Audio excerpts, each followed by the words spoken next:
All right, how's everybody doing? This is Cheech from the Cheech and Manny Show, and we have a great show for you today. It is going to be on the album Jesus Christ Superstar, not the play, but the album, which came out before the play, and it's going to be amazing. And here's my co-host Manny. How's it going, Manner? Cheech, what's going on, man? Dude, I'm on, excited to do this episode, man. Yeah. When you threw this at me, I was a little nervous. I was like, oof, 25 songs? I don't know. I was like, I don't know how I'm going to pull 25 songs off. But then I just said, you know what? We'll break it down and we could revisit this every holy week every year. Yeah. It's epic. I mean, we're not going to even scratch the surface. No. But it's a great spin, and for me it was a long time.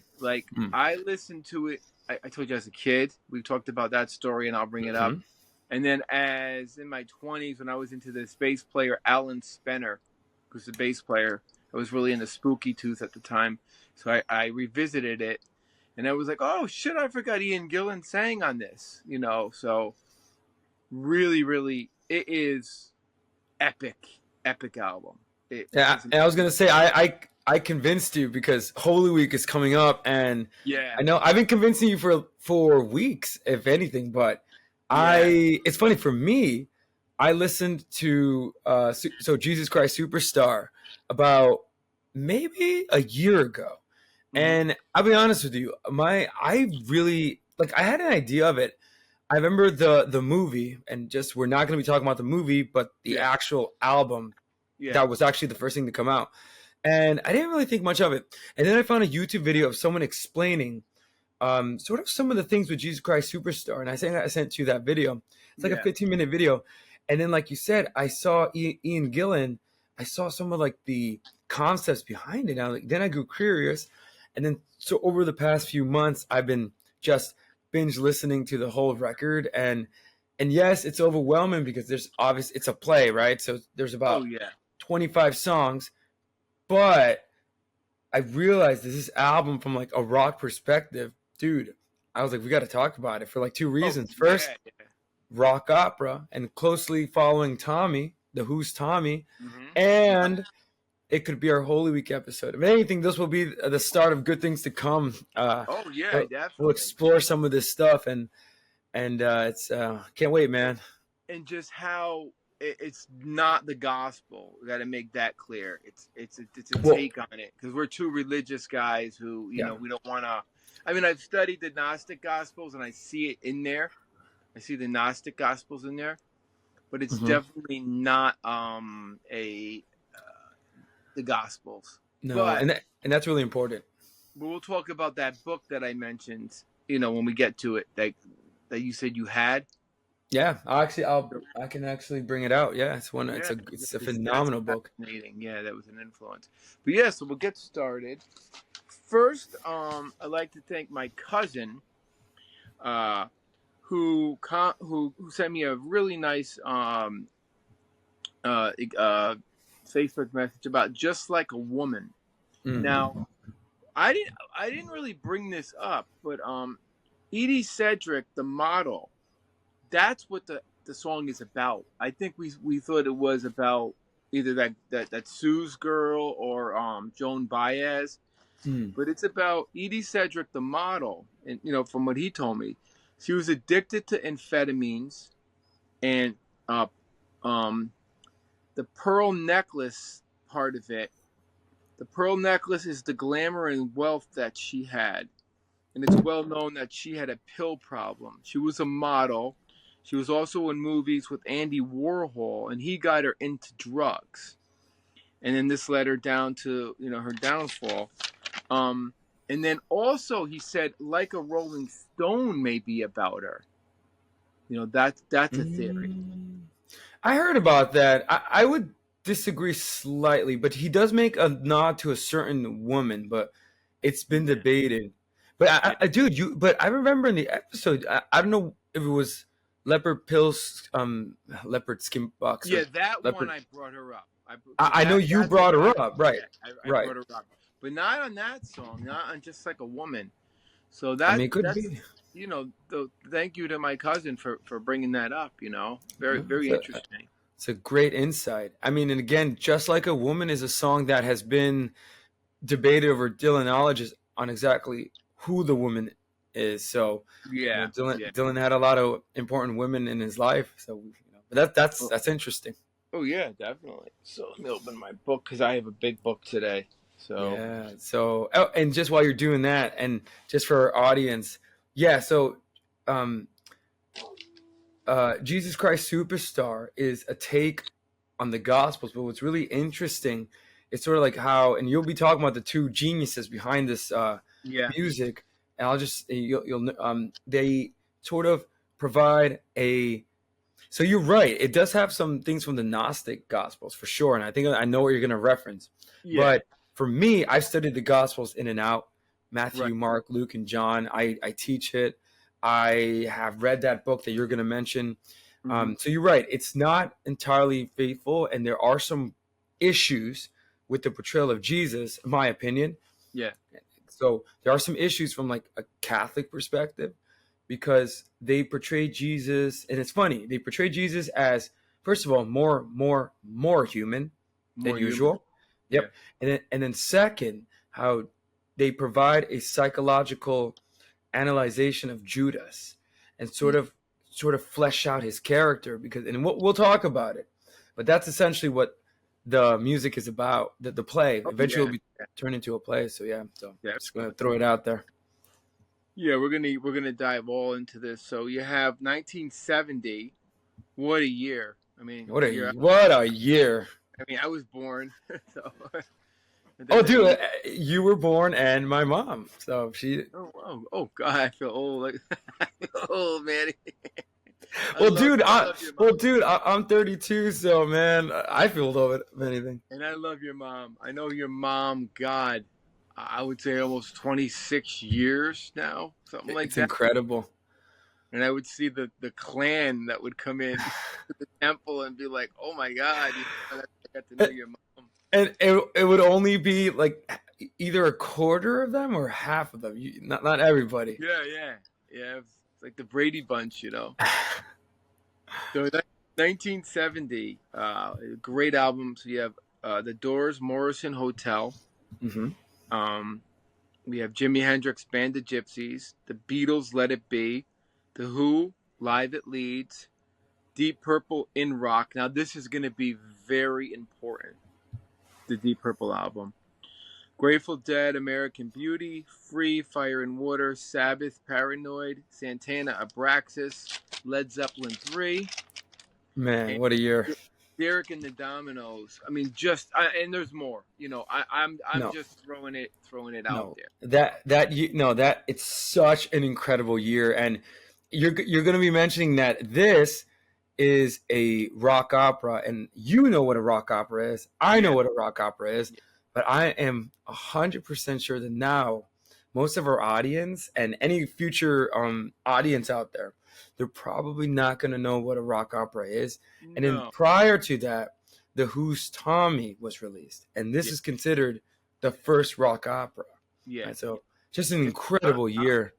yeah. There was no rock opera before that, right? There was nothing. Not that I know of. Not an entire concept. Yeah, so that's amazing that the Who invented the rock opera. You know, Um, um, Pete Townsend, yeah, genius, genius. total genius, amazing. Doesn't get enough credit, I think, as being a Yeah. genius, and he really is. Um, so anything else before we just dive into this? No, just really excited, and we'll try to because it's definitely this could turn over like a 4-hour episode, but It really we'll, could. It we'll could. we're gonna give the breakdown for our audience out there on Jesus Christ Superstar and what's up with this album and why are Cheech and Manny talking about it. Yeah, I mean, it is groundbreaking. I think because it came out in the early '70s, and I don't know Mhm. if Hair came out the same year. Which one? Hair, there's another one called Hair, Oh, another hippie play. Uh, okay, there's Godspell, there's Hair, there's right, Joseph in the Technicolor Dreamcoat. That's a right. little earlier. So here was another play, but it wasn't religious. But this is important because it's religious, and at the time, people's opinions were changing, and Mm. there were still religious people, there were non-religious people. People were going into alternative spirituality and stuff. Right. So very important. So I'm going to start off with a list of fun facts. Let's just call them. Oh, is this the top 10? There's like maybe 10 on here. I'm not Okay. sure. Okay. Not in any order, just Yeah, facts. they're just fun facts about the actual play and about Okay. the movie. So, number one, no one would produce it for a stage production. They said it wasn't good enough. They said it was not worthy enough. The music wasn't good enough. Isn't that crazy? Nobody would back them. And it's funny because I think and that's definitely a cool fact, because something to understand about, and I think you know this already, Jesus Christ Superstar started out as an album. Yeah. And Weber and Rice, which you're going to mention these names pretty soon, they were influenced by, so those two they were in the musical scene. And that I think it was a demo, and they shopped it to stage people. And then they put it out as an album because they were like, what? We're not gonna put this out on the stage. Let's put it out as an album. And the fact that it's an album means that you have to listen to what's going on. No, skill that nobody has anymore. No, and that's really important. But just like to understand, like the musical scene, I'll be honest with you, Jesus Christ Superstar was revolutionary. Because what it was, they decided to use rock instrumentation. So I can only imagine when they sent that demo, the big music guys were probably saying, "What is this? What is this? This is not going to work." Like they would jump on Tommy and be like, "Oh yeah, let's go for this." But I guess Cheech, no, but Tommy wasn't even, dude. You know what's funny about Tommy? It was not adapted into a film till like the late '70s, and then recently, I don't know how recent and no one fact checked me. This is something I remember, is they adapted it to the stage kind of recently in the 2000s. Yeah. But Tommy was meant, and again, I can see why Weber and Rice decided to push it into an album format because of Tommy. They realized that there's something here.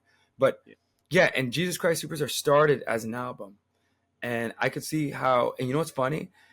When it came out in London and England, did not do well, actually horribly. But in America, it took off. Yeah. And so, for sure, I could see how that was the case. Oh, definitely. It's 87 minutes long, which is crazy. So it's like a double album. It's a total double album. So just from the listener back then, so people in the 70s, like they didn't have the internet, they had TV, but they had only 11, 13 stations. So their attention spans were pretty good. You got to listen to this 87 minutes, and it's telling the Gospels. Well, not the real Gospels, but it's telling the story. So you got to use your imagination and your ears to get through it. So it's pretty amazing. Next fun fact: Bob Dylan, our man, the guy we've been obsessed with for how many now? 4, going on 5 hours. We have a 4-hour episode on Bob Dylan. I'll be honest with you. You would think, man, what can these guys talk about so much about Bob Dylan? Then you don't get it. Even Bobby today. Bobby said, he didn't know much about Bob Dylan, but he's like, wow, I know a lot about Bob Dylan now. He's like, and Joe Silkman, thank you for that compliment. Yeah, Joe, thank you. That really means a lot. Yeah, and Bobby too. Another compliment, a comment from someone at the temple, the new kid who works in prep foods. He said he commented, but I didn't see it because I gave him Braylon. I gave him the web, the page, the YouTube. Which one did he comment on? I don't know because I just said pick Oh. But anyway, so Bob Dylan is the inspiration for the depiction of Judas. Now, Yep. this is interesting. Um, so with God on Our Side, the song, Tim Reese wanted Judas to be, and this is disgusting, I think, humanized, not a figure of evil. I hate even saying that. You know what I mean? It's like Right. Judas is, but I like the fact that he chose Judas because Bob Dylan was called Judas. Well, and again, I just want to comment on that. So I think that song was before he turned electric. So I think that song was one of the last folk songs. I'm not sure. I'm not entirely sure what album it. Oh, it's on the Times They Are Changing. So definitely Yeah, like the album before he goes electric. And yes, they call Dylan, and this is so much irony here. They I call know. him Judas, Yeah, and it's funny because that lyric, that song that you mentioned, it's called "With God on Our Side." The lyric that inspired Tim Rice, was, and Weber, obviously. Though through many dark hour, I've been thinking about this, that Jesus Christ was betrayed by a kiss, but I can't think for you. You'll have to decide whether Judas Iscariot had God on his side. So, first of all, wow. in insane lyric. And then a year later in England, he'll be called, they'll yell Judas. And then Yeah, and then Bob Dylan on stage goes like, "I don't believe you." Like, and I'm not gonna curse because most likely yeah, we'll get a large, Christian audience. But yeah, you yeah, know, and he says, "Play it effing loud," like just, yeah, and he's with the band and he just rips apart that person that called him Judas. And why did they call him Judas? Because he pretty much turned coat on the folk scene. Like oh, he was yeah. like, you know what? Nah, I'm gonna embrace rock and roll. Mm-hmm. So that a lot of irony here.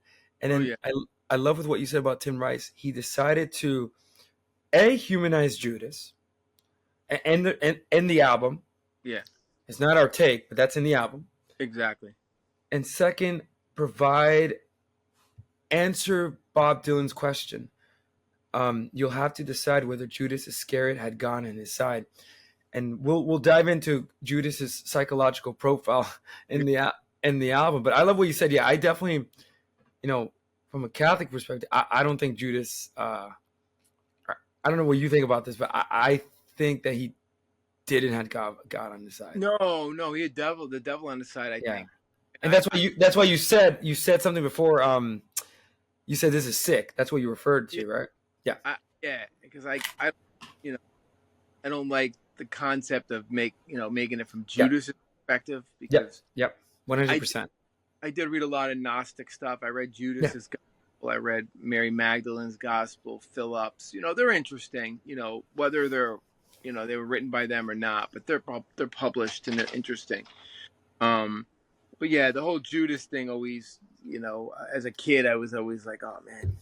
And there's so Yeah. many Judases out there too to watch out for. Yeah. And All over the temple too. If you catch my drift. I know You just spoke to one, by the way. we won't go there. So okay. So this is interesting. Fun fact 3: Andrew Lloyd Webber, he wrote "Superstar" on a napkin in a restaurant in just 2 minutes in his head, Man, like Mozart. genius. Weber is genius. He's a total genius. And Cheech, share with the audience, what did they write before? What was the other biblical take? Oh, Joseph in the Technicolor Dreamcoat, which really it didn't take off yet, believe it or No, not. no, Still, yeah, him and Christ together they wrote that. It was 1967, and it was still like a one act play, and it did well. So they were on their way to writing religious themes, and of course Weber went on to write like what Phantom of the Opera. yeah, big Cats. things. Did he write Cats? I think He did, he did. the guy's freaking genius. Definitely like a modern day Mozart mentality. Oh, That guy. 100%. And Rice, who I think Weber, I could be wrong, but I think Weber music, right? And Yeah, Rice lyrics. yeah, yeah, yeah. Genius. Total geniuses. I'm gonna say her name wrong. You may have to help me. Mary Magdalene, Yvonne Element. Yeah, I think it's let me pull it. I think it's Yvonne. Yvonne. Okay, I'm gonna Yvonne, I think, and I could be wrong, but I think it's Yvonne. okay. Yvonne Elliott. He discovered her in a jazz club. He wasn't looking for her. He was looking for the part of Pontius Pilate. He wanted somebody. He wanted to find a singer, and he found her singing. And he's like, "She's the one." Because it just happened to be doing a gig, and she became Mary Magdalene, and one of the biggest, you know, albums of the year, 1970.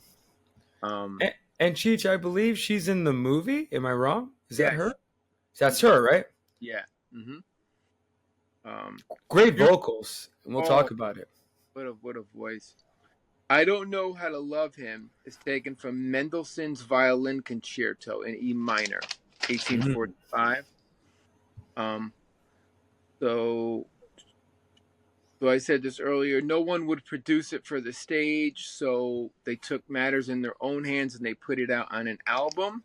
Yep. Bob Dylan was the main inspiration. Um, I'm just rereading what I wrote. I'm an idiot. Okay. All right. Okay. Now here's where it gets like real controversial. It was banned in like the United States and many countries by religious groups. And I could see it, you know what I mean?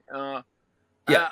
Most likely it was banned for the relationship. Well, Yeah. the relationship of Jesus and Mary, and Judas being that like having pity on Yeah. Judas. Like, well, Yeah.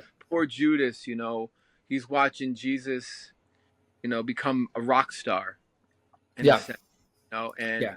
that's not what he's about. He's a sellout. He's like, going to the major labels, Right. Right. that kind of thing. Well, and again, I could see that because I see one of the reasons why I was always turned off by it was I thought that we'll get into it, but I always avoided it because I thought it was one of these like blasphemous like portrayals and like you Oh, mentioned, and I'm not going to lie, it's in there. For yeah, example, the album, and it's just a reminder that Jesus Christ Superstar is not a Catholic work. So we gotta be careful there. But the yeah, reason why it was banned was because you're right. The portrayal of Judas. They try to offer him sympathy, and so the audience can pity him. The portrayal of Jesus is very problematic because in this version, Jesus Christ Superstar, he's angry, he's very doubtful, yeah. and he pretty much, for example, and one of the songs, a lot of people are coming for him to get miracles and be healed, and then he yells out, "Heal yourselves!" Like, you know, I have that. Dylan kills it. But and I asked you about that. I was like, that's not in the Gospels because Jesus is No, no, only it's healed. not. Yeah, No, Jesus is more angry, and then the last, so that's controversial. It's pretty much they ignore his divine side, and there's two more controversies, and the other one is Mary Magdalene. They kind of push. I think that's in the Gnostic Gospels that he had that there's some sort of relationship in there, which is entirely false. Mary Magdalene is a yeah, fantastic person, and she's a saint today. yeah, But yeah, that's another story. And then finally, Jesus Christ Superstar did the controversial decision, and again, they're not Catholic. Weber and Rice, as far as I know, they no, were no, trying to create a sort of like a stage presence and stage adaptation, which was their goal. They decided not to portray Jesus resurrect, so it actually ends with him dying on the cross. So it leaves it to the audience to decide, which is kind yeah, of silly, though. Which is silly. Any Christian would knows that he resurrected, and that's not the end of yeah. the story. A lot of people they didn't show the Yeah, resurrection. They just said he died on the cross. and it ends there. It's over. You know what I mean? And that's so that was the religious groups were like, no, no, no, we're not having any of it, No. you know. Um, this is actually funny. John Travolta auditioned for the stage production of Jesus when he was 17 in 1973. Could you imagine him as Jesus? I don't see it. Dude, I mean, it's funny because he will end up doing Grease, Grease, which and is perfect for he, him.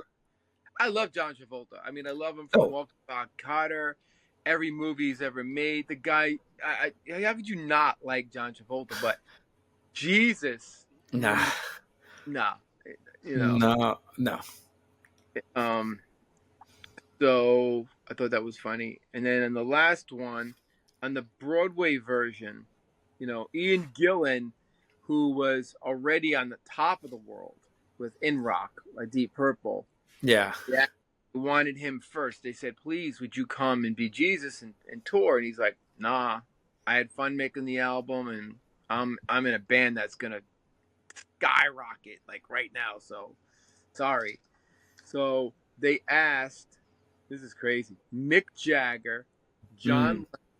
Paul McCartney, Robert Plant. I thought that was funny, and Barry Gibb, which I could see. I could see him as Jesus. I could see Barry. Him, I see, and I think he has the vocal chops to do it. Yeah, yeah. I think he would have been a good Jesus. I think. And it's just crazy because, first of all, and I think for our audience out there, Because he I has love how.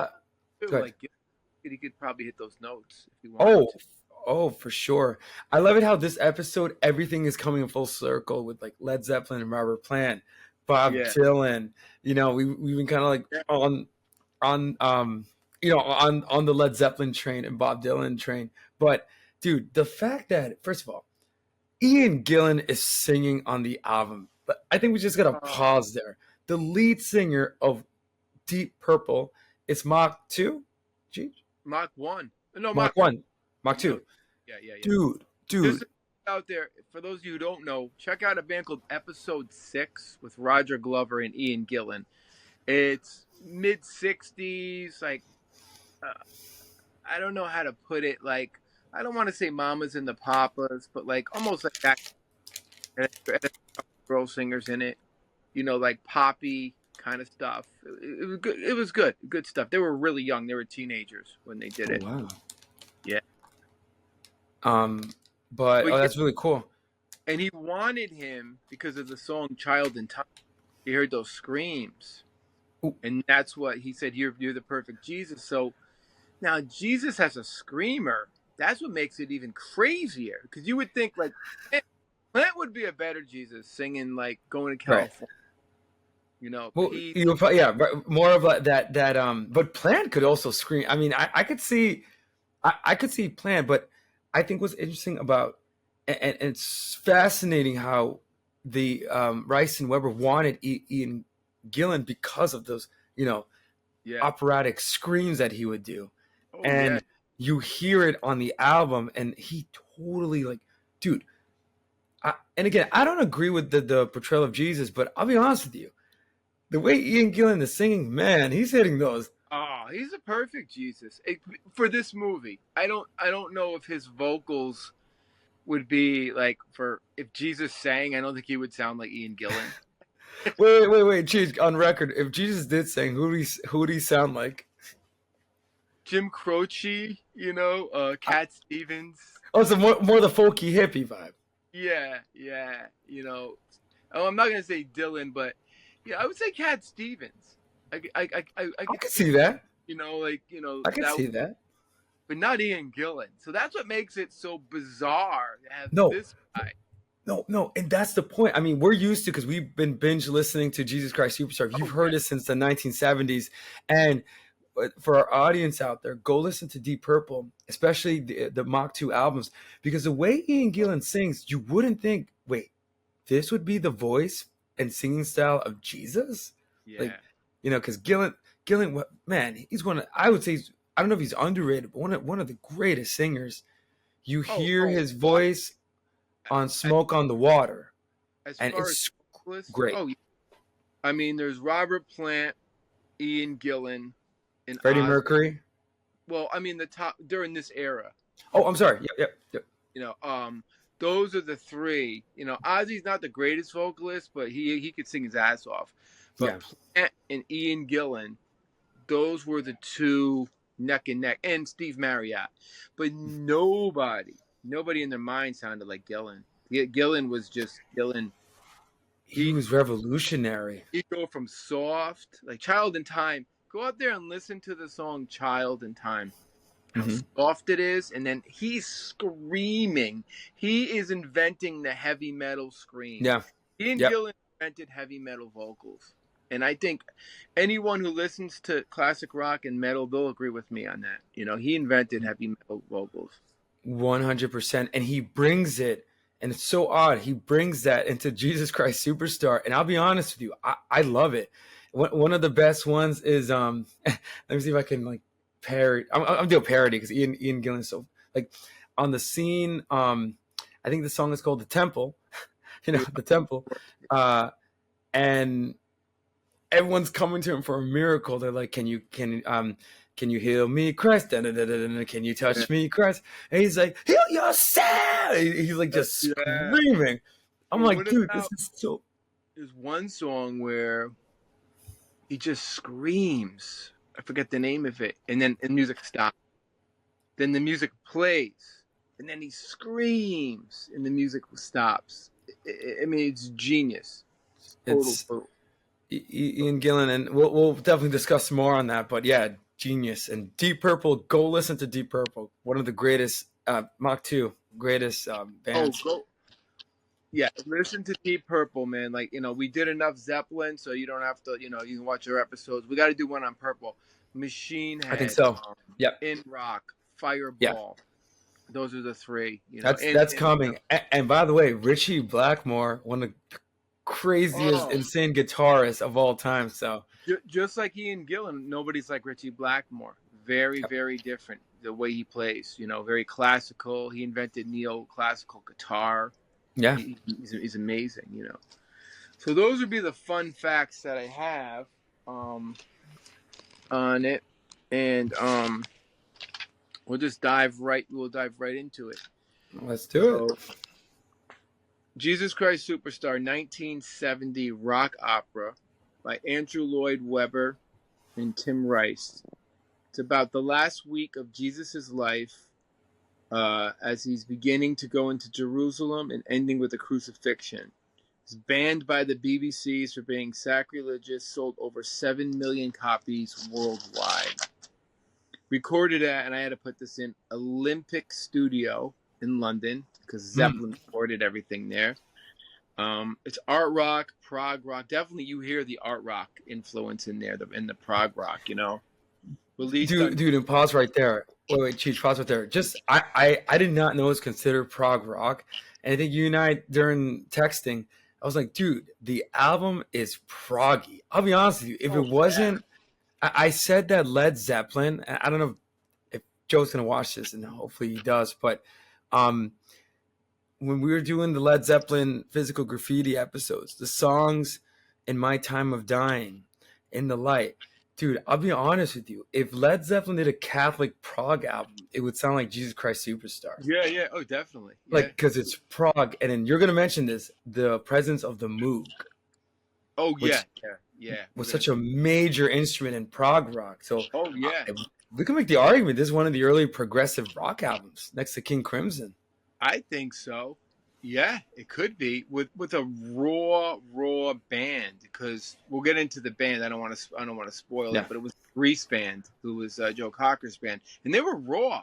They weren't like, this wasn't Yes. These guys were just raw musicians. You know, they weren't like classically trained. They were playing like Jimmy Page, you know, that kind of thing. They weren't technically, I would say, the greatest musicians.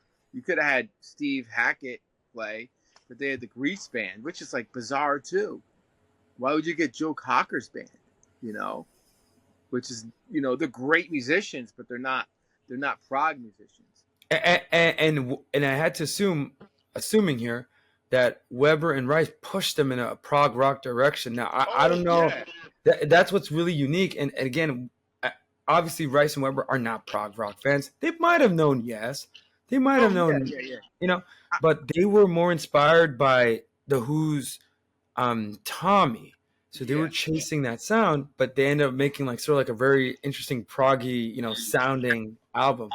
Yeah, they were going more for Tommy on this, and definitely classical music like Mendelssohn and stuff like that. And that makes sense why the prog thing is such that's why it makes sense that this is proggy, because prog rock got its inspiration from classical music. Of course, yeah. Oh, there we go. So you heard it here, folks. And The singles were Superstar and I Don't Know How to Love Him, which is such a beautiful song. I love that That's song. Brings tears to my eyes, you know. It's a great song. Very, very folky. Yeah. So Andrew Lloyd Webber and Rice wrote Joseph in the Technicolor Dreamcoat, as we mentioned a few years earlier. And then the Dean of St. Paul, the Dean of St. Paul, Martin Sullivan, suggested they do a story of Jesus. So Rice came up with an interesting angle that from the story of Judas's perspective.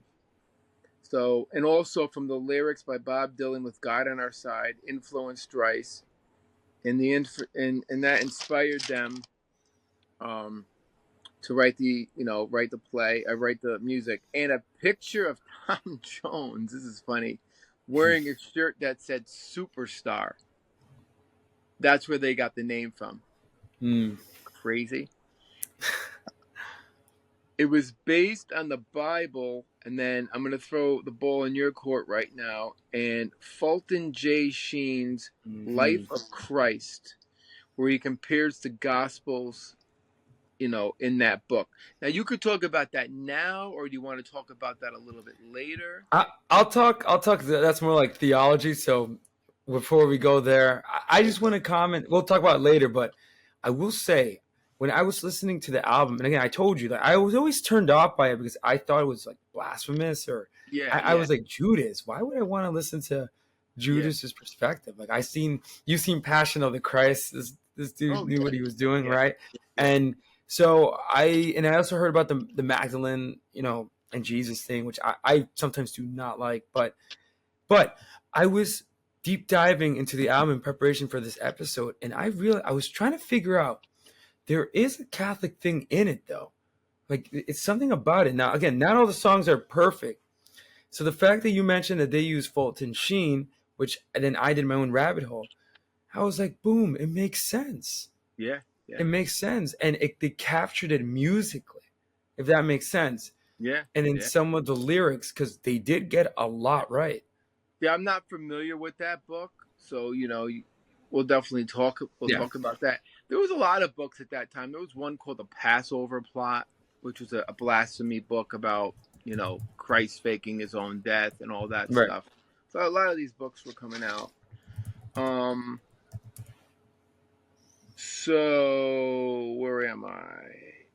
Major characters in the movie, in the album, are just basically Jesus, Judas, Mary Magdalene. They talk about the Pharisees, Pontius Pilate, but mainly those are the three we're gonna focus on. Those three, And once again, this is not a real depiction of the gospel. For if you're Catholic watching this is just okay. So the plot. The last days of Jesus from the perspective of Judas, his betrayer. As Jesus' following increases, Judas is beginning to worry that Jesus is falling into his own hype, forgetting the principles of his own teaching and growing close to Mary Magdalene. After Jesus had an outburst in the temple, no pun intended, Judas turned on him. Okay, so how do you feel about that? I think you got it. Yeah, pretty much straight off the bat, it starts with, and again, this is where a lot of, I can see why it was banned, because it does, and again, you would have to think about, this is like a thinking man's album. Like you said, you gotta listen to the lyrics because Judas makes a lot of accusations. And he, for example, one in the lyrics, he says that when I think he's talking to the Pharisees, and I think the high priest or himself, he says that Jesus can't control it. He doesn't understand when Mary Magdalene is anointing Jesus, and obviously they take another direction, but Judas. That's a great song. Yes, and Judas says, and I think It's in, I forgot the title of it. Everything's All Right. Yeah. And Judas sort of, you hear his great vocal saying, I don't understand how I get, or it's either that or what's the With buzz? One of those with the buzz. Yeah, where yeah. where Judas says, I don't understand why you're hanging out with women of her kind and why you letting her touch you. Like it's from his perspective, and I will say it does, but it's kind of open ended because Yeah. Judas, again, what the authors and the musicians try to do here is sort of provide Judas's perspective. Why would he betray Jesus ultimately? Okay. So it's like you said, he sees things in the, Judas way. Is it accurate? Like, in my opinion, I mean, no. factually, was Judas looking at Jesus like that? Like, oh, you're Well, getting see, well, popular, you're getting an ego, maybe. Was he well, looking at? Is well, there, no. So see, they got close to it. The thing with Judas is that he had a different idea of what Jesus thought the kingdom of God was going to be. He thought that Jesus was an actual new King David and that he was going to pretty much kick the Romans out. But right? then when Judas noticed that Jesus was talking about heaven and more of, he was saying, forgive your enemies, right? Yeah. Forgive those that harm you. Judas Right. starts to doubt and doubt and doubt. And then in John's gospel, there are a few mysterious lines. One of them is that Judas began stealing from the ministry. He took a Right. tenth. I'm making up a number. He took Right. a Right. tenth of anything, but John doesn't provide details.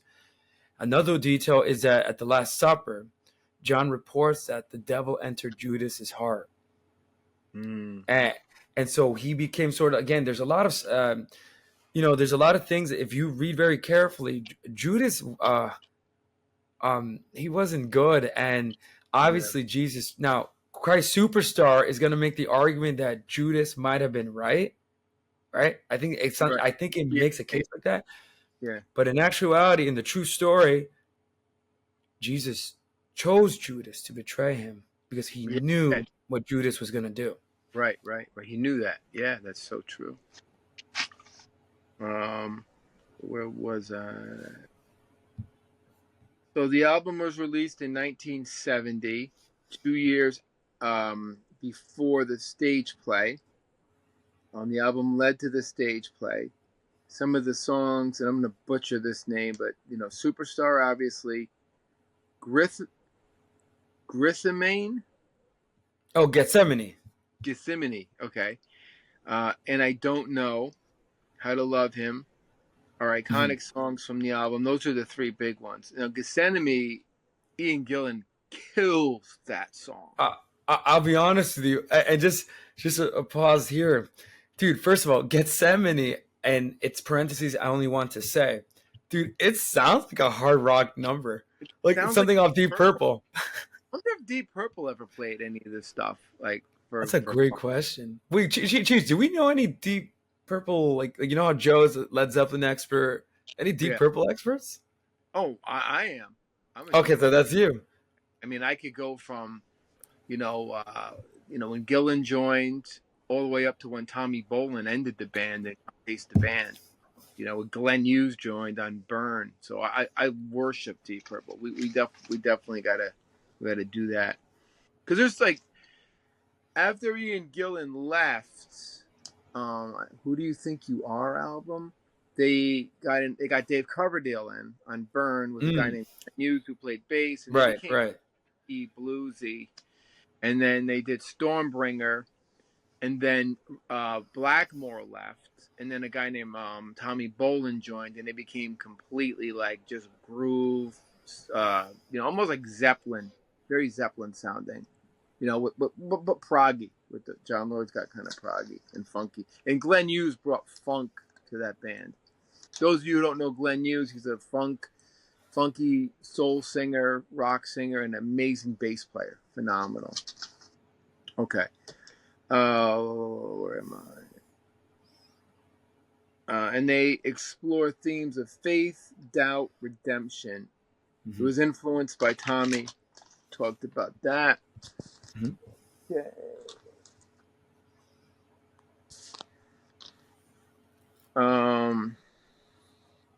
And with God on our side, from the times they are a changing by Bob Dylan. Now, you got to keep reminding that that's a big influence on the Yeah. album and on Judas, I think. And yeah, and that made me think it's a big influence on Judas. That song. Yeah, Uh, 100%. so the musicians are the Grease Band. Those of you who And you got to talk about what the Grease band. Were they the same band that played at Woodstock? yes, yeah, That's them. they're Joe Cocker's backup band. I couldn't research why they chose them out of now. They're great musicians. They're phenomenal musicians. The bass player is a freaking genius. But why wouldn't he go with studio? You know, like studio guys. Why did he pick a band? Like that's like Why is that? Right. if they're not technical, they're raw. The album is raw. You can hear Yeah. the rawness of the Yeah. album. So it's like a Zeppelin album in a way where it's really raw and the bass is raw, the drums are raw. And why did he choose that on such a topic of? So he's playing Mendelssohn in there. You know what I mean? So that's what makes it so cool. I think. Um. So Neil Hubbard is the guitar player. Henry McCullough is the guitar player. My man Alan Spencer, and I'm going to talk about him being a bass Mhm. player.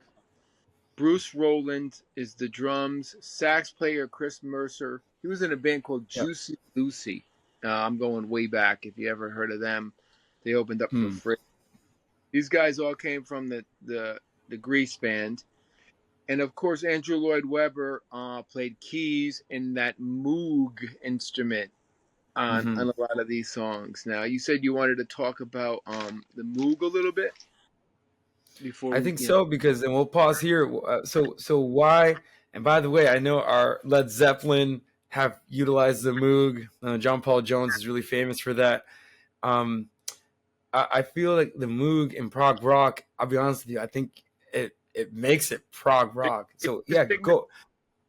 Keith Emerson is the one who made the Moog really popular. So he was the first guy to really like bring it out in the forefront, and then Rick Wakeman used it. Mm-hmm. And actually, it goes way before that. There's an album, Bach on the Moog, and I had it when I was in college. So it's like Prelude in C and Gavottes and all these Bach pieces on the Moog, and it's played on the Rogue Moog. So it was a thing in the 60s and 50s, and people bought them and they would play the Moog. So I think Andrew Lloyd Webber was like, well, that's the sound of prog rock, so we got to have this on here. And it's a very amazing sound. And obviously Rush used it, the Moog Taurus pedals. So it was a very early 70s sound, Moog. And if you really want to see somebody who's a master, Keith Emerson, God rest his soul. Keith Emerson he would do so many, and it looked like he was like an operator, the old school operators. He's putting patches in and he's doing things and doing all these things. So it's a unique sound. There was the Rogue Moog, and there was like all these other types of Moogs and stuff like that. So really, really, And it was used on Rush's Free Will, right? Those Moog lines. Was that a Moog? Moog pedals where Oh, Getty the would Moog pedals. Okay, the pedals. okay. Getty had a Moog. Do do do do do. I think in you can hear it in Xanadu. That's all Moog. That sounded like Dude, it's so 70s. And I'll be honest with you, it's so prog because Richard Wright used the Moog. yeah, Tony Banks of Genesis. I'm Richard Wright from Pink Floyd. Tony Banks everybody. from Genesis used the Moog. Anyone that had musician chops used the Moog. And you're right, it's a very 70s sound. You were a keyboard player in the late '60s, early '70s, and you were proggy. You had a Moog. You Yeah. was a part. You had a Hammond organ. You had a Moog. You had a Fender Rhodes. You had if you were a real keyboard player, you had those things. So he played, he plays on that. Now I just want to talk about Alan Spencer. I just love him as a bass player. Um, Mm. he played with so many people, famously with Spooky Tooth, Ted Nugent, Peter Frampton, Roxy Music, David Coverdale, and Mick Taylor. So this guy Mm. was no joke. He was a great bass player. Unfortunately, he passed away. The guy who played Jesus, we all know, Ian Gillan. The first Who's album, that? Wait, who's that? guy, he screams a lot. Um, the innovator for heavy metal. You could debate me on that in the comments, but there's nobody who sang like that. No Yeah. one, no one, no one, no one. Tell me who, and I will be really surprised. Who hit those notes. I wonder what made him sing like that. Mm-hmm. Uh, so his first album, he did episode 6. Check that out. Early mid '60s band with Roger Glover. Concert for concerto and group in orchestra, 1969. That was his first album. So he was influenced. John Lord wrote an orchestra piece for Deep Purple and Ritchie Blackmore. So he was doing this type of stuff already. So he knew how it works. So maybe that's why Andrew Lloyd Webber chose him too. And then he Could did, be. Yeah. and that blew up. And he was the best singer at the time, according to Webber. And they wanted him for the stage production, but Deep Purple was already in like the highest level of. I remember I met Roger Glover at the Temple many times, and he told me in 1973, Deep Purple was the biggest band in the world, bigger than Led Zeppelin. And it might Yeah. have been when Led Zeppelin was in between albums, but Yeah. they had put out Smoke on the Water, and they were the biggest selling album in the world. But Well. unfortunately, why they didn't make it like Zeppelin, they broke up because Ritchie Blackmore was like we talked about Jeff Beck. Why Peter Grant didn't. Peter Grant wanted Jeff Beck, on Swan Song and all that, but Jeff Beck was just a moody guy and wasn't happy with music. Blackmore was the same way, and Mm. Blackmore shot himself in the foot because could have had Deep Purple could have rivaled. They did rival Led Zeppelin, but they could have rivaled Led Zeppelin even more. Yeah. Instead, they Well, came out. I was gonna say in 1972 they released Machine Head, which is a massive album. Like, dude, I'll be honest, it's a landmark. I mean, "Smoke on the Water" is the biggest radio song. It's probably equal to "Stairway to Heaven" as far as I'm concerned, being on the radio. That and "Freebird." Yeah.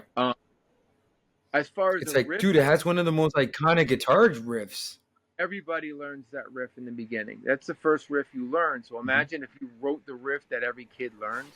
You're fucking genius. Sorry, you're a genius. Genius. Uh, Genius. and I think Ritchie Blackmore was just moody, and he was always changing direction. And he did 3 more albums with Deep Purple, and then he was just bored, and he moved on to Rainbow. So he was just always Yeah. looking to. Jimmy Page had a vision. Blackmore had a vision. They were just different. Let's put it that way. Yeah. And I did hear Blackmore was incredibly difficult to work with. Unlike Page. Like Page. Believe it or not, I had asked Roger Glover this. I said, What'd he say? who's more difficult? Blackmore is easy, Dick, or Gillan? He goes, whatever you hear about Blackmore might not be true. Might not be. Okay. Might not be true. He didn't pick a side. But he said, whatever you hear about Blackmore, that might not be, that might be a little bit made up. He was moody. He said he was moody and odd, but he said the only time he got violent with Roger Glover said he got violent with Ritchie Blackmore. Ritchie Blackmore was into the occult, and he liked to have seances. So they were recording in the studio. And I know this is a religious movie. But this has to do with religion. So he was recording in a castle, and he was having a seance. corny. And he needed a crucifix. And nobody had one except for Roger Glover. It was around his neck. Mm.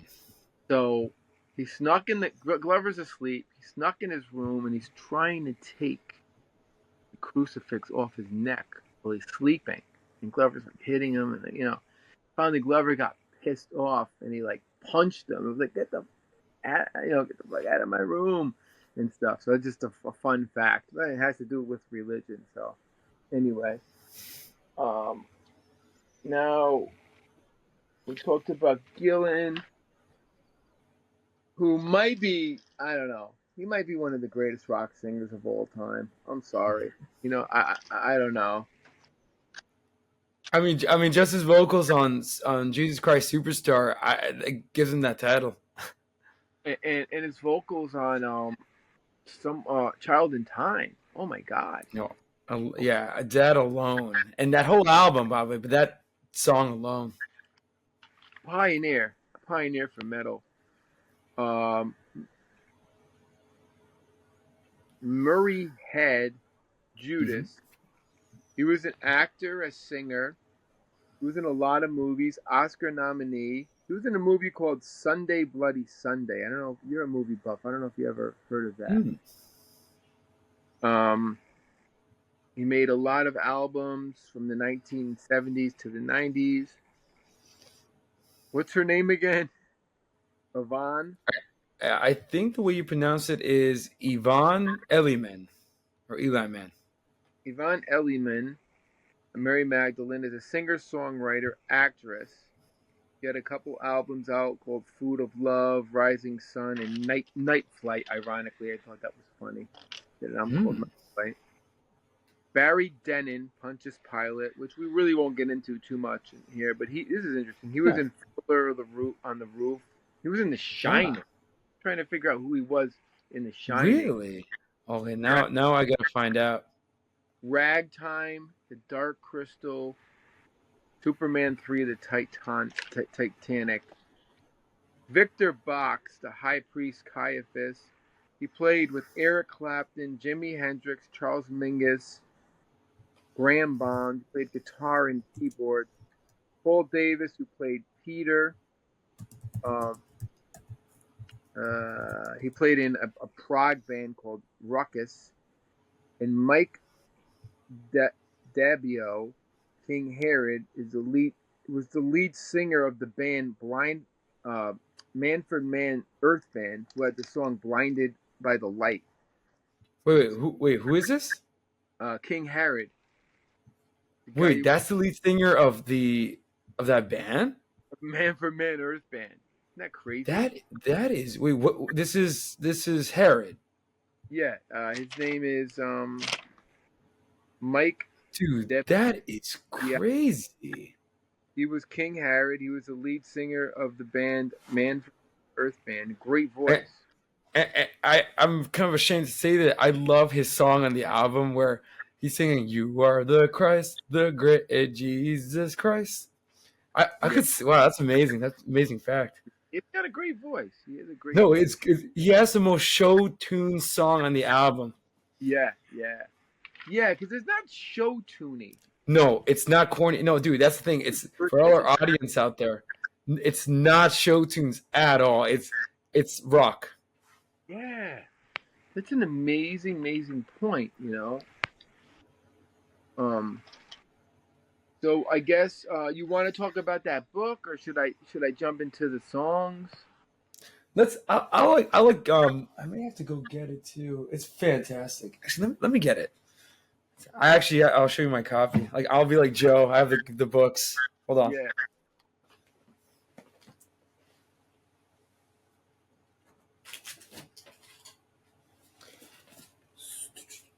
So pretty much, it's right here. Cool. It's dude, I love this book. Like, if you ever want a good read, Fulton Sheen is your man. The way he and then it's pretty dense, dude. It's Cheech. It's theological. It's philosophical. It's spiritual. It's all the things that you love. He explains, and example, just so I can see a line so you guys can hear. I guess the audience can kind of understand. Reading from here, he has something here where he says, "Blasphemy was punishable by stoning, but the little cordon of men around him, with stones in their hands, could not lay hands on him, for his hour had not yet come. It appeared so easy to take him, and yet so difficult. When the moment would come, when he would deliver himself over to them, the first thing that would happen to them was that they would all fall backward upon the ground." So, sort of what he does, and he's a priest, he's like a famous evangelist from the 1950s, just the life of Christ. And it's crazy how Weber used this and the King James Bible as his reference points. Now, was that a book that was popular during the 60s and 70s? Oh, massive. And especially with Catholics, and this book is considered his magnus opus. This is considered one of his seminal works. Wow. So it's fantastic. Recommend by Fulton J. Sheen, and Fulton J. Sheen. The reason why I love him so much is he's a philosopher. He taught philosophy at. Oh, he's not a priest? No, he was. He became archbishop, but he got his doctorates in philosophy. He started out as a philosopher. Wow. So imagine being a priest and studying philosophy. Like, you got to keep your mind very, very, very careful. Yeah. You're studying Nietzsche, studying like Sartre. What he would do, what he would do though, is that he was a big. So Fulton J. Sheen, again, author of this book, what he would do is he would actually argue against those philosophies. And especially since he was an archbishop, he had, his theology, his Catholic theology, I should say, was so rich, he would argue against Freud and psychoanalysis. And that's not a word, but I made it up. Psychoanalysis, the psychoanalytic tradition. Yeah. He argued against Nietzsche. He argued against Sartre. So what he would do, he's a philosopher, so he would argue against in his books. And he had a show too, which I think you'll love if you watch an episode where he talks about this stuff and sort of provides, On YouTube? It's on YouTube. Oh, cool. Okay. Yeah. So you can see how he would kind of teach. Yeah. Wow. Very interesting. So we'll jump into music, and I'll intersperse this book throughout. So yeah, it makes a lot of sense. I don't know how to love him. No, I'm sorry. Sorry. Superstar. There's. Oh, wait. So are you going to start out of order? Yeah. Or just the famous hits? I just picked songs that I liked and I analyzed because there's 25 of them, and I was like, oh no, I'll be here forever. So I don't even know how I did it. I picked the singles, Superstar, okay, and I Don't Know How to Love Him are the singles, and then you brought up the Temple, and then a couple other ones I brought up. Okay, we'll do that. We'll do that. I just want.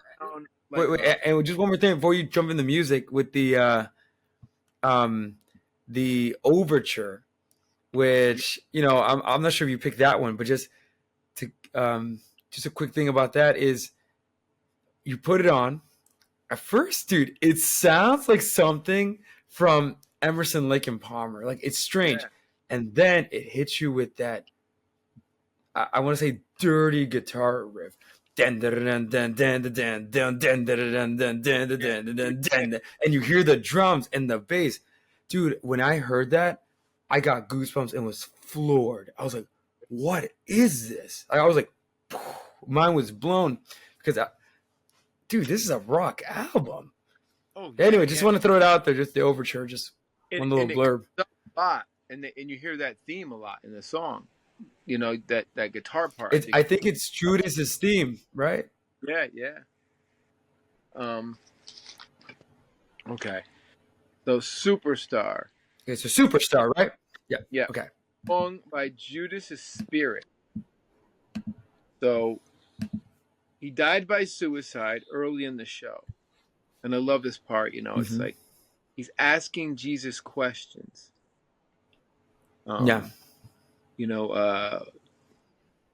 why did he come to this? Did he plan this?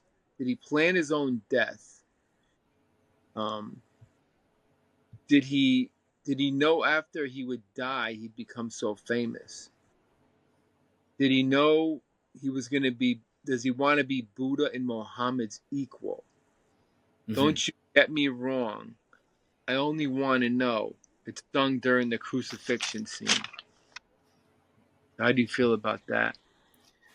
Okay, so just a couple of things. First, and I think you mentioned this, and it was the first song that they try to make into sort of like a hit single, and I can hear it because Yeah. it's pretty catchy. And I want to share a quick story of something about this, but the chorus is Jesus Christ, Jesus Christ, who are you? What have you said? Right? It's so catchy, and it's funny because one of a student of mine, you're gonna like this. I'm showing Jesus Christ Superstar in my religion class, Oh, awesome. and one little student knew it and was singing that part. Jesus Christ, Jesus Christ, superstar, like that sort of iconic chorus. So that's the first thing. And I could see why they would pick it as one of the singles. Yeah. But I will say lyrically, it is a little problematic.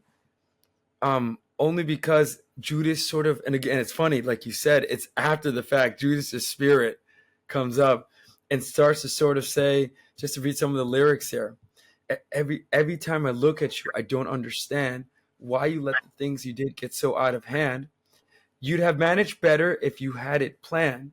Why did you choose such a backward time in such a strange land? Right? And again, going back to this, Jesus Christ, Jesus Christ, who are you? What have you sacrificed? Okay, catchy, but again, problematic because this was the plan all along. Yeah. So if you read the Gospels, all four, and especially Matthew and John, you realize that this was the plan. Jesus knew what he was doing. And why did he pick Israel? Because Israel was God's chosen people, and he was going to allow his son to come through them. Yeah. So that's why it's a little problematic in terms of the lyrics. But Yeah. musically, it sounds like a classic '70s song. Oh yeah, yeah, yeah. I sang it in like elementary school. We would sing that song. Oh, there we go. I just got a flashback. That and Day by There Day. we go. It's funny. No, oh, I love it. No, dude, it's so funny. One of my little students was I mentioned, has anyone ever heard of Jesus Christ Superstar? And one of my little students said, "Jesus." She says, "Jesus Christ." She starts sort of like singing, "Jesus." I was like, "You." I was thinking, "Whoa, okay." And I asked this little student, "How did you hear of this?" Apparently, like, um, I'm not just keeping anonymity, but a dancer, and it was one of her dancing numbers or something. So I found that fascinating, and I'm thinking, wow. But it speaks to the power of the song. The only problem is that lyrically, it's very problematic, and especially you mentioned the Buddha line. Buddha, was he where it's at? Is he where you are? Could Muhammad move a mountain, or was that just PR, public relations? Um, and I think they probably took that, or I don't know where the Gnostic Gospels or something, where I think you read about this, that Jesus went to the Oriental East and talked to Oh Buddha. yeah, it's Um, in right? the book oh God, can't think of the name of the book. Um, they talk about it in Search of Prehistoric Christ, which I recommend that movie, but you might not like it. The Arcadian Bible. They talk about. Okay, it was Right, right. the Arcadian Bible was based on this movie and the Shroud of Turin. It's a great. I knew the priest who was involved with it. It came out when I was in fourth grade. We all went to the movies, and during Lent. It was like phenomenal. Mainly the Shroud of Turin is the theme of the movie, but it gets into Jesus. The Arcadian Bible talks about Jesus. I'm not saying it's true, whatever, but we don't know his life from 0 to 30, so we don't know what he did. So the theories were Yep. he might have traveled to the, you know, like what is it? I can't think of the name of the place where Buddha's from. Uh, Help me out, my brain's cutting off. Uh, um, uh, wasn't he in the where India is today? Yeah, well, Tibet? no, Tibet. There's rumors of a bearded. Well, Tibet, yeah. There's rumors of a bearded man. The scrolls that a bearded man came around preaching his teachings, and he picked up some spirituality from Buddhism. Because the New Testament is sometimes linked, compared to the New Testament. You know what I mean? As far as love your enemy and that kind of thing. Um, Right. Then it talks about him even crazy stuff, going to North America and South America and meeting with indigenous people. I heard about that. I mean, I'll be honest with you, it wouldn't be like, I know it's not gospel, but it's not it. He's God. I mean, it wouldn't be far fetched, Like it could be. I think he did go to England with Joseph of Arimathea when he was young, and they planted the tree and they built a church around it. I don't know if you ever heard of that. That's another theory. Joseph of Arimathea had a lot of money, and he would travel with him, and I'm not saying this is true, and they built a church. So they planted a tree, and it's still in bloom to this day. And they built a church around it in the Middle Ages. Mm-hmm. So there's all these fascinating, interesting stories. Oh man, reconnecting. Am I freezing? No, okay.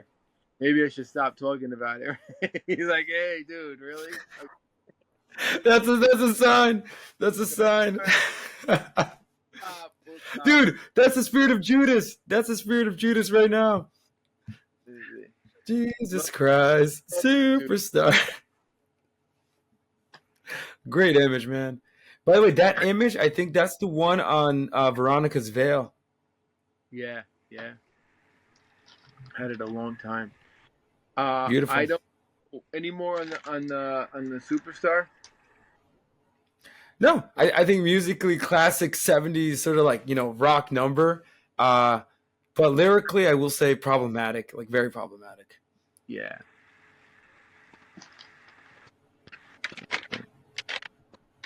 All right. So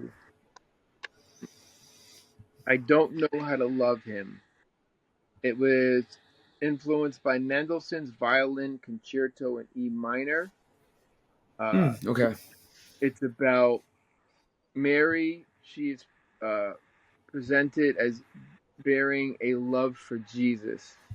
She struggles for love, feeling for between devotion and a human emotion, and it showcases inner strength, struggle, and this also comes from the Gnostic Bible. That that there might have been something. I do wonder if Weber or Rice actually read them, or if this idea sort of leaped, or if it came from their imagination. I question if the Gnostic Bible was even out yet, because it came out.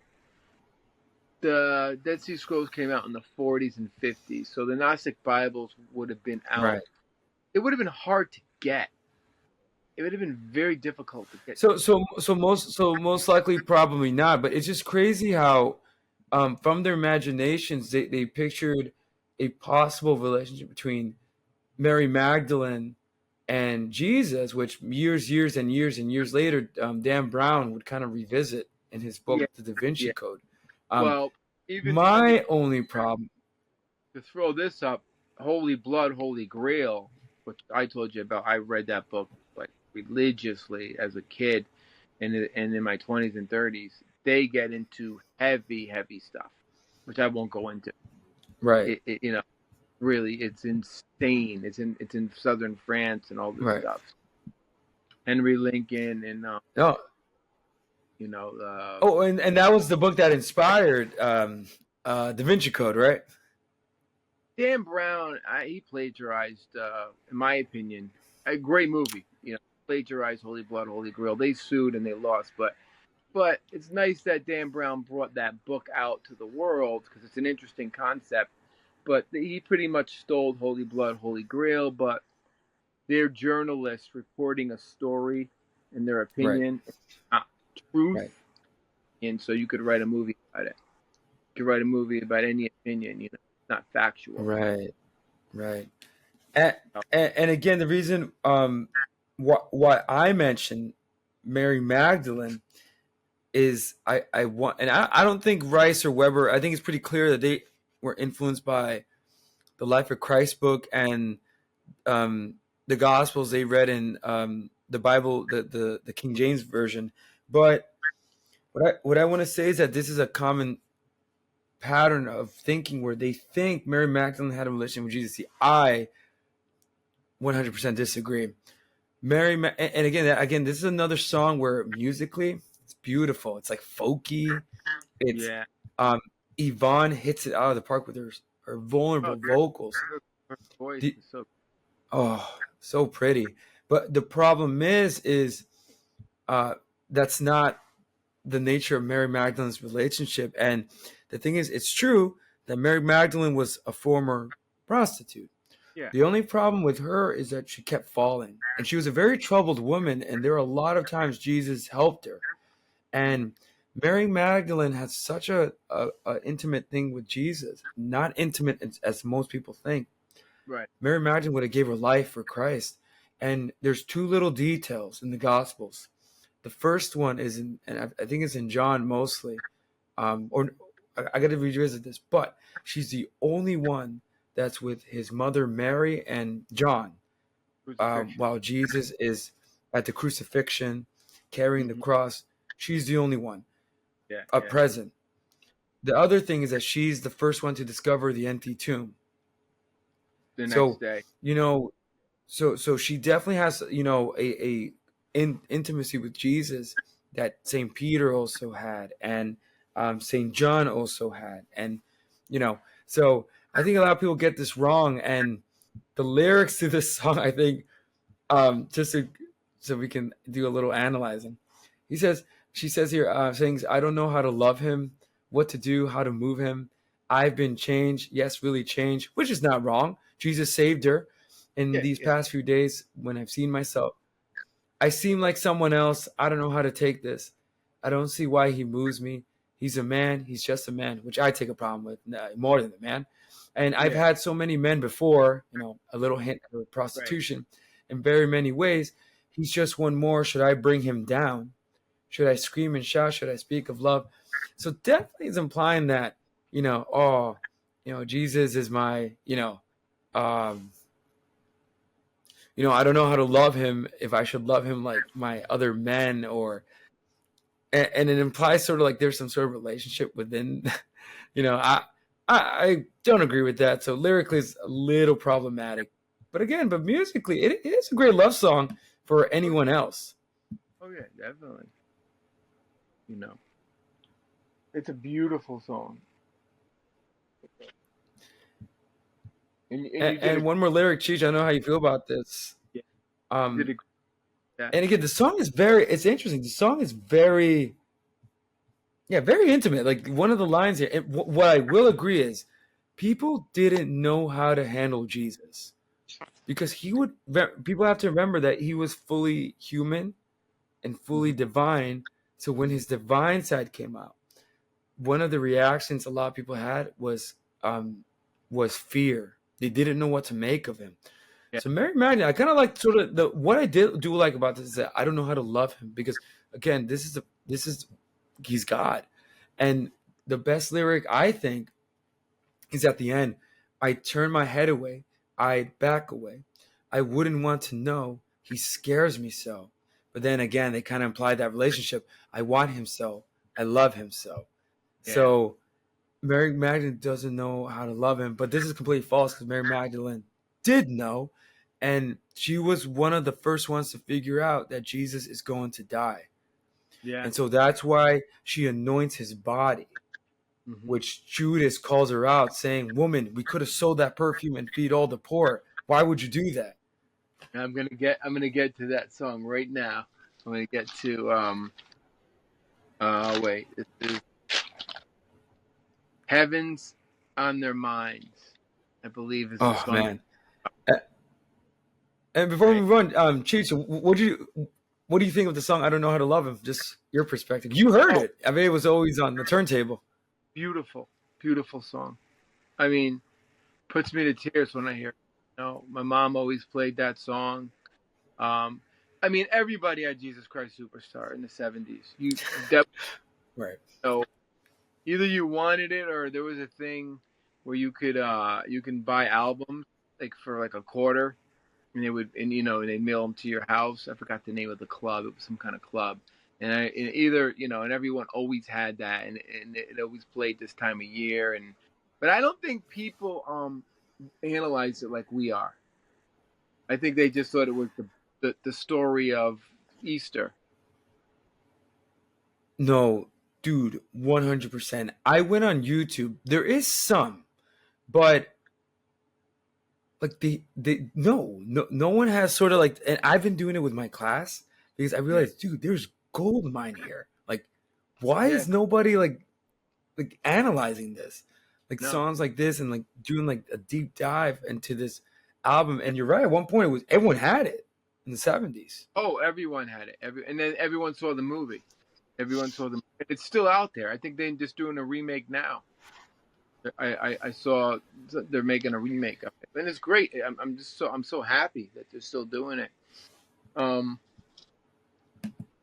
so Heaven's on Their Mind. I like this one. They did a great job with this one. I do, I love this, yeah, and it follows the overture Yeah. Uh, with that so, guitar riff. oh yeah, the riff that riff keeps coming back. That motif of the Yep. overture. You can hear it. Yep. Jesus is accepting his, uh, pending doom. He is frustrated. Wait a second. Wait, I got the wrong one. Sorry. I was gonna say that this is the Judas. Judas sings the first number. Right. Why don't I have that one? Oh, everything is all right, right? And why he's, Okay. Everything is all oh right. wait, So which one do you want to do? Heaven on their minds or everything's all right? Which one? let's do one since we talked about the anointing and everything. Uh, so Okay, yeah, Mary comes let's do it. right. So Mary comes to calm Jesus, and exposes him with the ointment and tells him not to worry.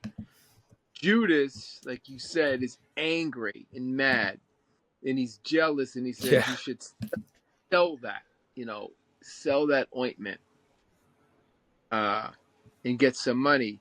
Jesus says there will always be poverty in the world. Well, he said, sell it and give it, and give the money to poor people.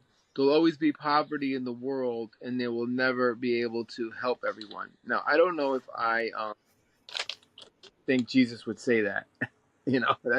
That's made up. Well, and again, I guess I'll come here to analyze it lyrically. Yeah, geez, that was good. Yeah, kind of provided a good summary of the song, where it Yeah. starts out Mary Magdalene. First of all, and again, Yvonne's vocals are so sweet. She has such a sweet voice. Like I could Really? definitely see Mary Magdalene sounding like that. Oh yeah. Like she says here, to start off, try not to get worried, try not to turn on to problems that upset you. Oh, and it hits that sweet chorus. Don't you know everything's all right? Now it sounds like a lullaby. Yeah. And then it's funny within this, um,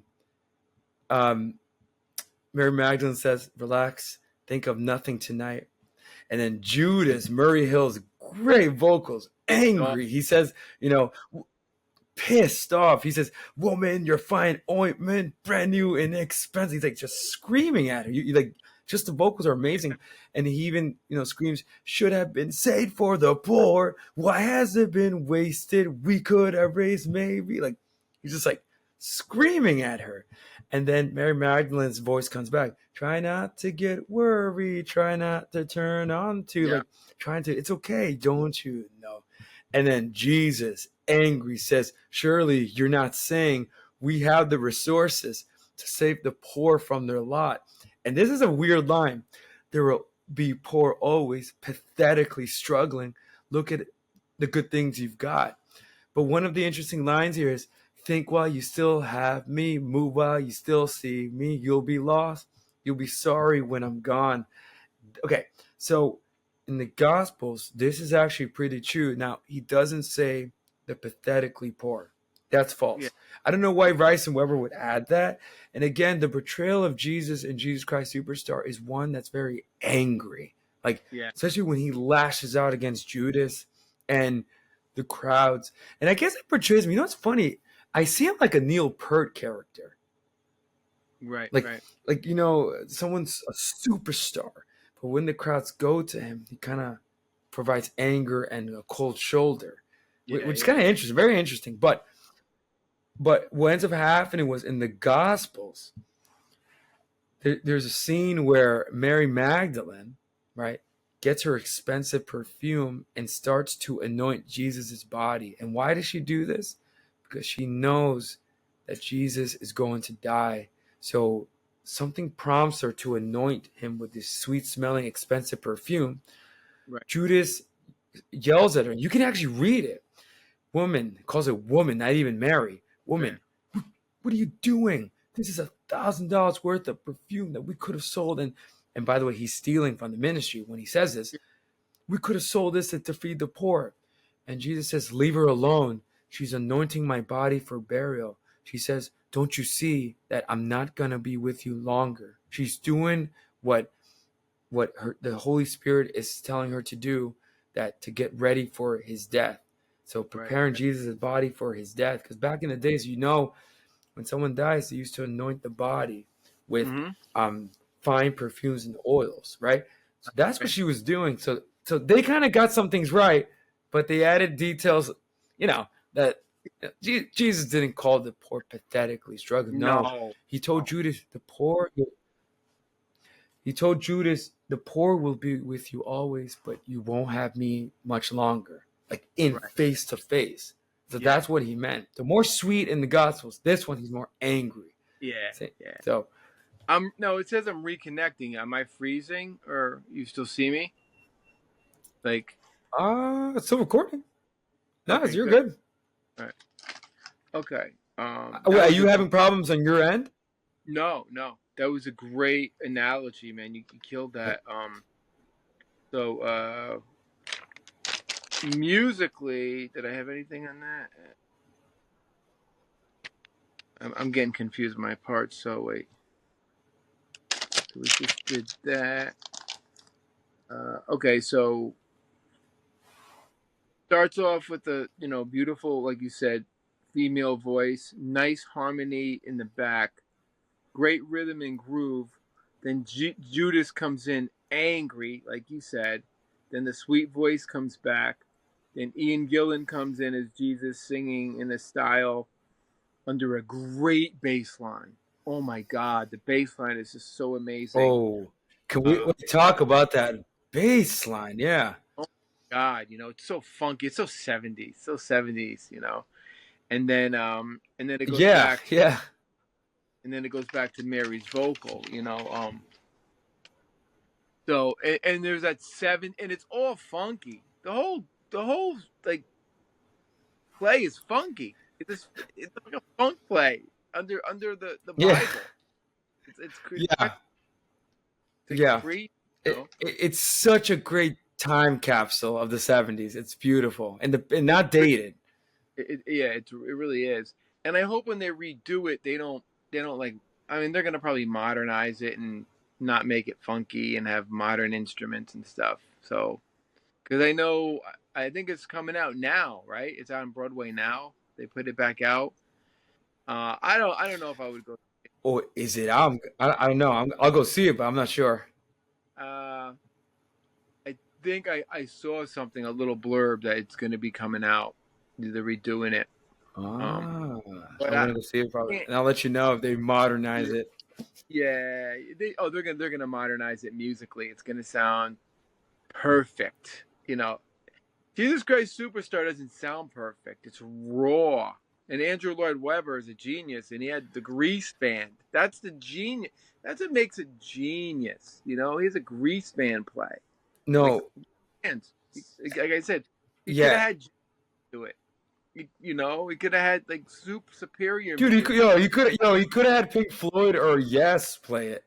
Yeah, and it's not that bad musicians; they're just rock musicians compared to Andrew Lloyd Webber. They're like, oh, regular Yeah, rock. Why would you got But that's how cool Andrew Lloyd Webber was, and that's what he wanted. That's yeah. the sound he wanted. So the next one I got is love this one. Did we talk about the Ian Gillan one? Uh, say it again, Jess. GETHESMAN. Not yet, not yet. Gethsemane, which is like the lone Ian Gillan one. Yeah, I love this one. Jesus is torn between fulfilling God's will, the emotional struggle, bearing the pain and sacrifice that God asked him. So he asked God to remove the burden, but he accepts his fate. Ian Gillan is still singing in his iconic great range with control and haunting, beautiful melody. I love the soft part at the very end of the song. Unbelievable. Okay, so that's what I got on that one. How do you feel about that? Yeah, I think you. This isn't. I think this is one of the sole Ian Gillan led performances. It Yeah, sounds like something off a Deep Purple album, to be honest with you. right. And this Rock. is another And case. We're good. there's a great video on YouTube. I should have sent it. I think I did send it to you of Ian Gillan singing it like on some show, and right Oh, during this time, and yeah, Ian Gillan did such a great job. Oh my God, you know, I would have he liked to did. see. And this is another example where musically, we're good. I would have liked to seen him play Jesus on Broadway just for like one episode. He should have did one or two shows. Oh, dude, he should have, man. Like that. I get why he didn't do it, but he should have done maybe the first two performances or something, because Yeah, that would, and someone should have filmed it. Um, I just want to add that musically and the vocals are insane, but this is another example where lyrically it is a little problematic because again, Jesus Christ is superstar. Jesus Christ superstars. Jesus is angry. Like he's very doubtful. And I'll be honest with you, we're not sure if he's divine according to the show. Like according yeah, to Judas, he's saying that what Jesus is doing is not the Jesus that he once knew, and that these claims of God, man, and doing the miracles and even Jesus himself questions it. Now that's not entirely accurate from the Gospels.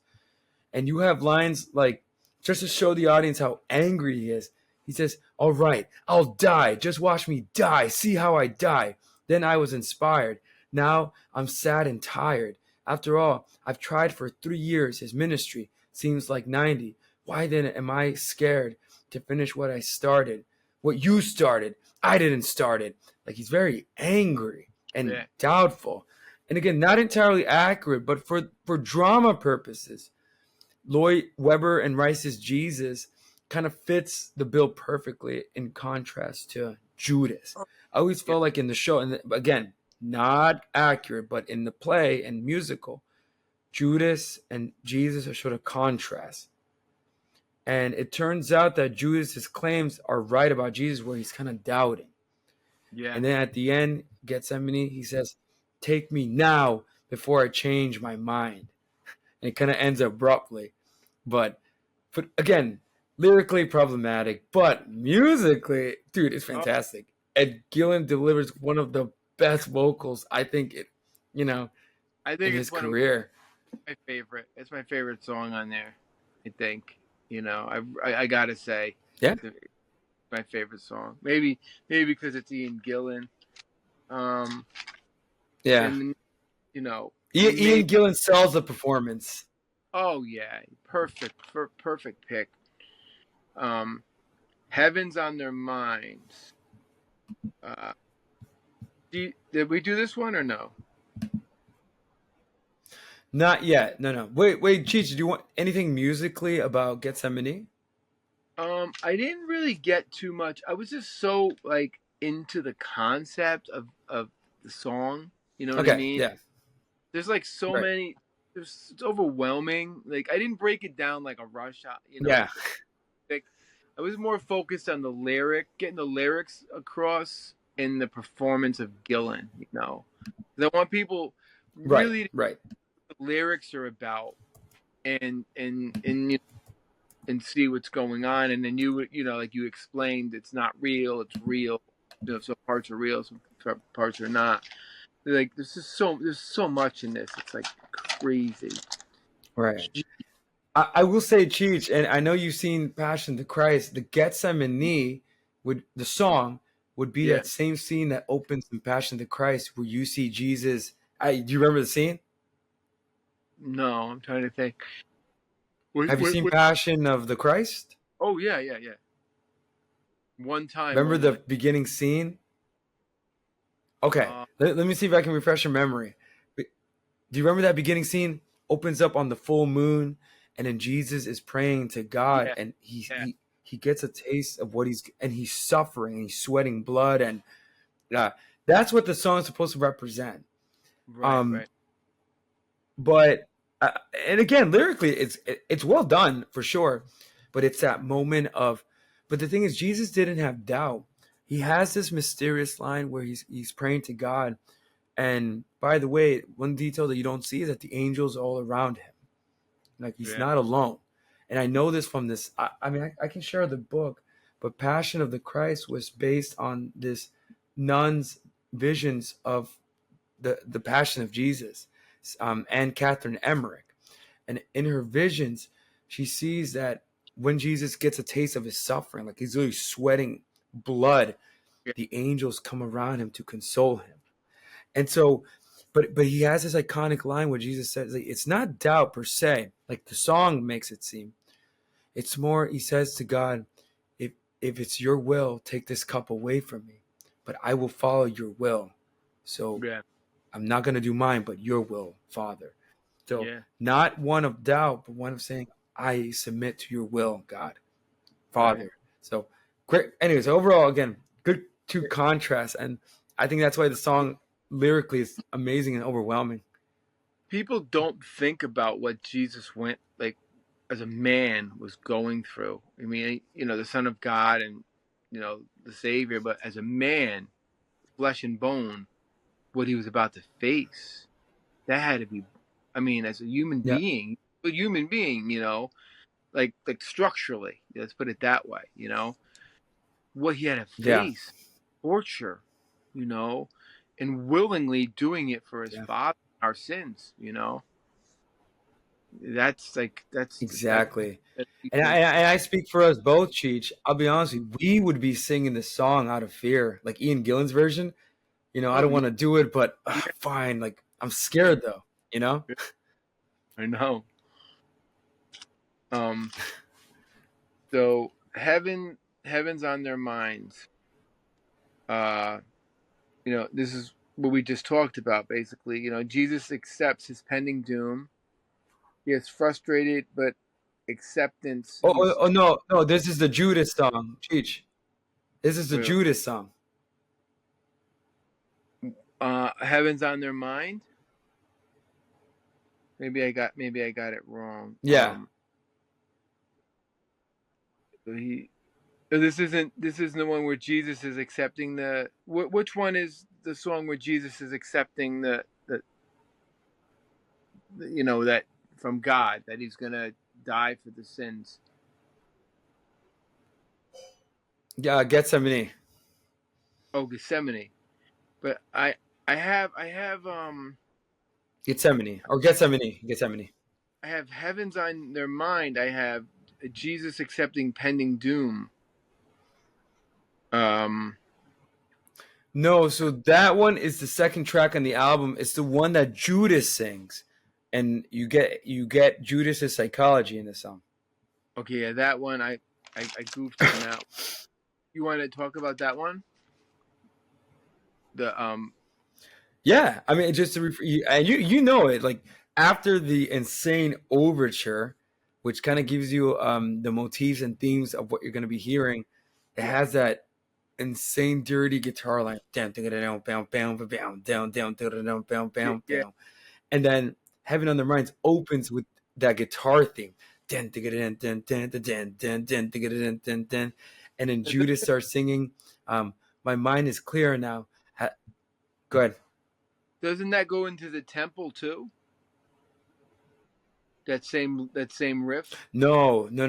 Heaven on Their Minds. Then Because no, that one has another great riff. The Temple. it's That one has down and down and down and down down. yeah, yeah. No, it's similar because again, it's supposed to be intense, and I think Heaven on Their Minds and the Temple. Yeah, you're right. These two songs are probably the most intense musically because it has that dirty riffs and Oh each yeah, of them, and yeah. and this one after that insane guitar riff, Judas starts singing, and while he's singing these first lines, dude, that guitar riff, down, down, down, down, down, down, it just starts building, and and then finally, Judas says, "Listen, Jesus, I don't like what I see. All I ask is that you listen to me." Like he starts, you see his psychology, Yeah, yeah, and that's what it's that. The song is just starts out with the guitar riff.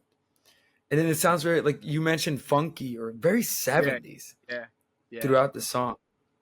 yeah. I messed that one up for some reason. I don't know because I didn't do it in any order. I mean I had I don't know what I had for that. I had something like I mean, we can return to it on a future episode, but I guess we can jump to the temple. Do you have the temple? what, Jesus is accepting his pending doom. He is frustrated with his acceptance. That's Gethsemane.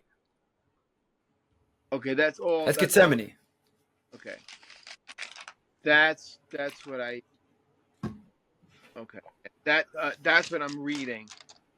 That's what I'm reading a part of. Okay, he's frustrated with Judas and the vocal, his vocal powers. And he gets real tender. He gets low. Then he starts belting out the lyrics. He gets softer moments, and it sounds like Deep Purple. Yeah, I it's all Gethsemane, but I don't know why I had Heavens on Their Mind over that. That's where I got confused. The Temple. This Mm. song is crazy. Oh my god. This song is really nuts. And you have to share the story of what, no, and you have to share the story how it kind of spooked you. It did. It really did. It did get to me. So Jesus is angry and frustrated as he chases out the money changers and the corruption at the temple. Matthew 21:12. Matthew 21:12. The temple. Okay, and we got to pause here because people are gonna get mad. I would love for you to talk. You said this song kind of like spooked you, and I'd love to hear, like, tell Yeah. on the show like why. But also, we discovered Rush 2112. Is this a reference? And dude, I'll be honest, it's not a coincidence. No, it's not. They did this on purpose because it's in the temple. It's literally. Yeah.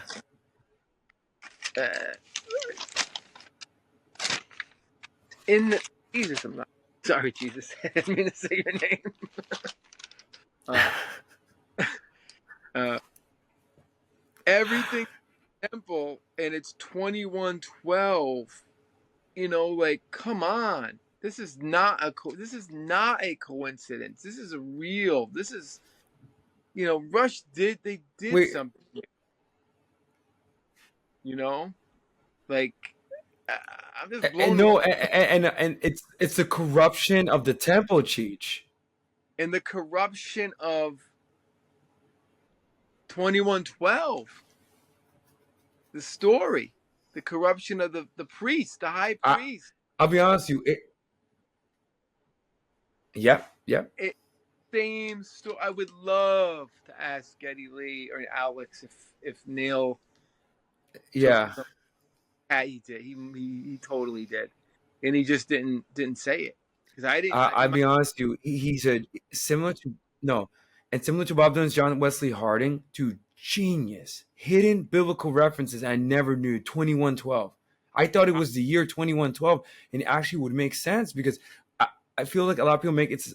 Don't get me wrong, it's a science fiction epic for sure. Either Yeah. that or it's the biggest coincidence in rock music history. Oh yeah, it's great. I don't think it's a coincidence. See, we're onto these things too much, man. Like John Wesley Harding, we got into crazy stuff. This is crazy. This is no one's done this. What we just did again, no one has done. No one figured out that the temple in 21:12:13 Matthew is a reference to 21:12 Rush because of the high priest in the temple. There is a high priest, in this story. There's a Yeah. character, a martyr. You know what I mean? So it's all there. This is all there. It's amazing, man. It's crazy, you know. So we just did something that I don't think anyone's done this.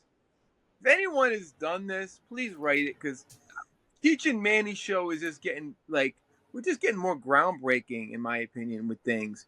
And by mistake, I was just researching the Temple song, and I said let me go in the No, Bible. that I was went phenomenal. Yeah. I went in the Bible and I said let me look up the Bible, and there sure enough is the temple in the Bible, and it's 21:12, and I'm like, wait a second, this is not right. This is Rush. This is and I automatically texted to you, and you were like, oh my god, this is too crazy. No, So it's astounding, and it now makes me think of that prog rock masterpiece. It makes me think even more about it. yeah, I just wish there was a way we could really find out if our guessing is real. There's no way it's a coincidence. There's no way. Maybe Neil took the Bible It- and just the temple in 21:12 and just went with it. yeah, Because they're not religious guys.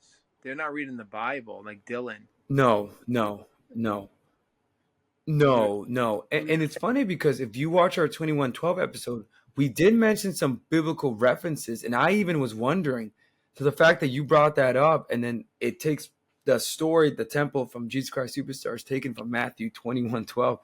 It's just astounding, and again, like you set it up, it starts out with the corruption of the temple, the corruption of the high priest and priests, and yeah, Jesus being the character, like in 2112 Rush, sort of sort of reminding people why that the corruption here is not good, and he yep. literally drives them away. And I guess you'll talk about that next. And the I'll corruption, comment on that. corruption of 21:12. You can't have a guitar. Yeah, It's all anthem basically, but it's all biblical. And at our temple, there was an extension for 21:12. Do you know that? So that's another crazy you know. coincidence. At our temple, there's a 20. I hear people say so and so 21:12, and I laugh every time. It's crazy. So the temple,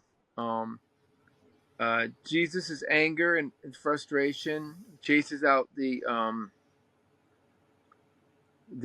change, the money changers, and the corruption. Matthew 21:12. The commercialism in the temple And an important part of the rock opera, Jesus values his mission, and it's important that he gets this done. He gets these people out of there. Music. Now this is where we'll get to my story. Funky guitar, that riff you were talking about, that sounds like the other song. Moving Yeah. up and down the neck. Great '70s groove. Great chorus of people selling stuff in the temple. Now that's the part that got me. Don't like that. That chorus of people. My mother used to play this, and that used to scare me as a kid. That chorus of people. Now it's just a sound. It's not even watching something. I'm hearing it. That's how my ears were so perked up to music. Those people, and it's creepy. I don't like it. I hate it actually when I hear it.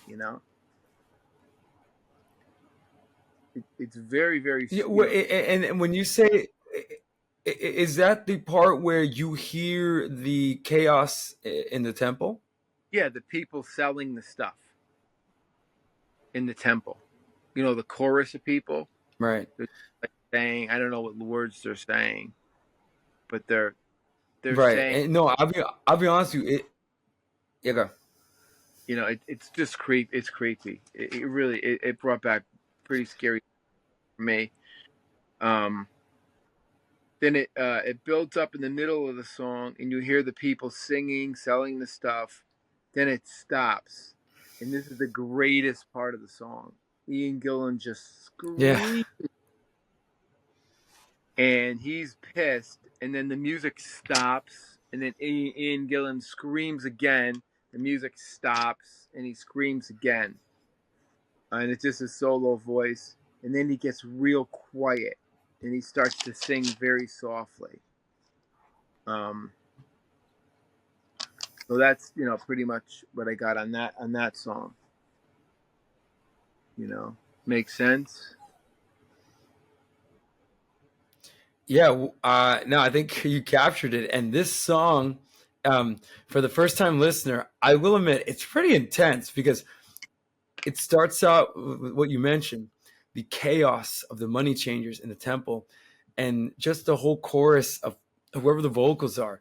They start by saying, roll on up Jerusalem, come on in Jerusalem, Sunday here we go again, live in me Jerusalem, and then they sing that part, roll on up for my price is down, come on in for the best in town, take your pick of the finest wine. Like, it's so intense, and it doesn't let up. And then Weber and Rice add in noise, great production noise from the temple, the chaos, the big snorting, to set you up for the scene, how chaotic it is. And then Jesus, Ian Gillan as Jesus, screaming, no, stop! Like, and then I'm not a screamer, so it's haunting. And then Gillan singing in this high range, my temple should be a house of prayer, like, but you have converted it. Like, he's just screaming. It's haunting. And then after this, that same vocal styling, where in the first half it goes, name your pleasure and I will sell. I can fix your wellness needs. Roll on up for the prices dun dun dun dun dun dun dun dun dun dun dun. It's haunting. Then it switches to, and I'm just gonna read the lyrics. After Gillan screams, you hear some vocal solos. See my eyes, I can hardly see the blind. See my stand, I can hardly walk the lame. I believe you can make me whole, the possessed. See my tongue, I can hardly talk, the people that are mute. See my skin, I'm a mass of blood, the lepers. And then they start to cry over Jesus. And then again, that creepiness comes in. Will you touch me? Will you mend me? Christ, won't you touch me? Will you heal me? Christ, will you kiss me? Can you cure me? Christ. It's just, it doesn't let up. And then Jesus says, there's too many of you. Don't push me. There's too little of me. Don't crowd me. And then heal yourselves. Like, the screams. It's intense. Like, heal yourself. Now Jesus would not do that. He's healed many people. You No, know. no, no, no. But in the context of the musical, of the rock opera, this is sort of again kind of gives Judas some leeway, because Judas, one of the reasons why he sells out Jesus, according to Jesus Christ Superstar, is that Judas suspects that he cannot handle it anymore. So this is sort of like the beginnings where, you know, Jesus angrily at the crowd says, you know, heal yourselves. Like, it's too many of you. I can't do it. Which obviously in the Gospels it didn't happen. But for the song's purposes, it's amazing. It's probably one of the high points. Oh, definitely, definitely. Um, and like, I mean, that's pretty much all I got on that. And that was the last song that I did, and I think we covered a lot. I mean, we've probably gone at least 2 hours now. I would say, and just the Yeah, backlash. yeah. This is like part one, the beginning, and you did a phenomenal job. So Thank you, thank you. Because I was a little nervous about this one. Like I was always nervous with Dylan, and I'm like, oh, I don't know about. And then this one, I said I got. I'm so glad we did it. The divinity of Jesus and showing Judas' sympathetic character. Jesus is somewhat. What am I writing here? In conflict, a man more than a human made Jesus look bad, anger, fearful, and doubtful. That was the backlash that people didn't want. That was all wrong. That's why people hated yeah, this.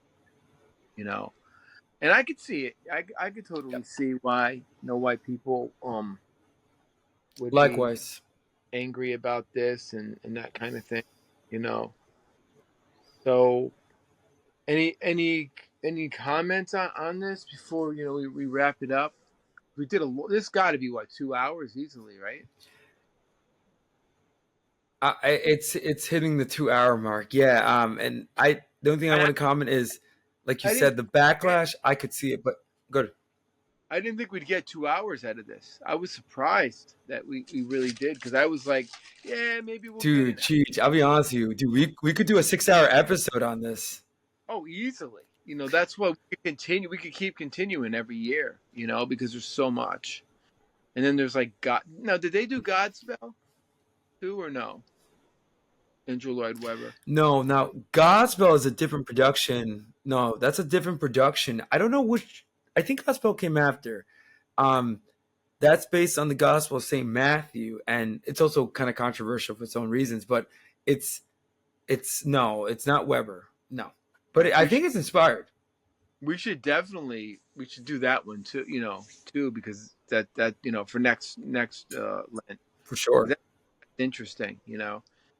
I remember I played bass on Joseph and the Tetracolor Dreamcoat at the Terrytown Music Hall years ago when I was like 18 years old, and that's some great music.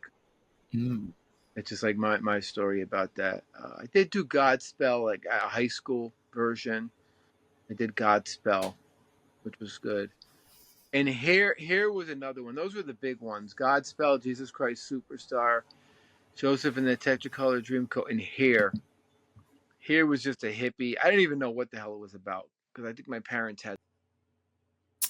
All right. After that, I guess the spirit of Judas interruption, we are back, and and I guess Cheech, great job on writing the episode. Thank you. Same Um, with this you. this this is Oh, thank you, Cheech. And I guess this is our final thoughts before again the spirit of Judas interrupts our broadcast.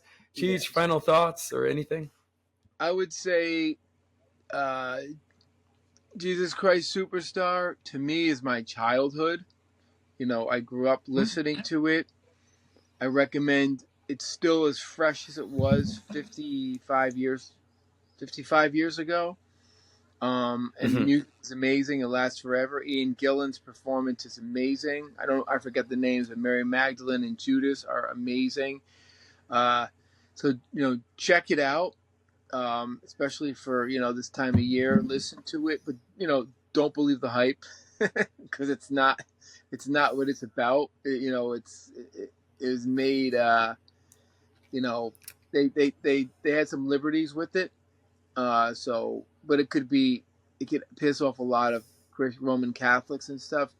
But overall, as a musical, it's genius. It's brilliant, and I love it. So, you know, and I know you feel the same way about it.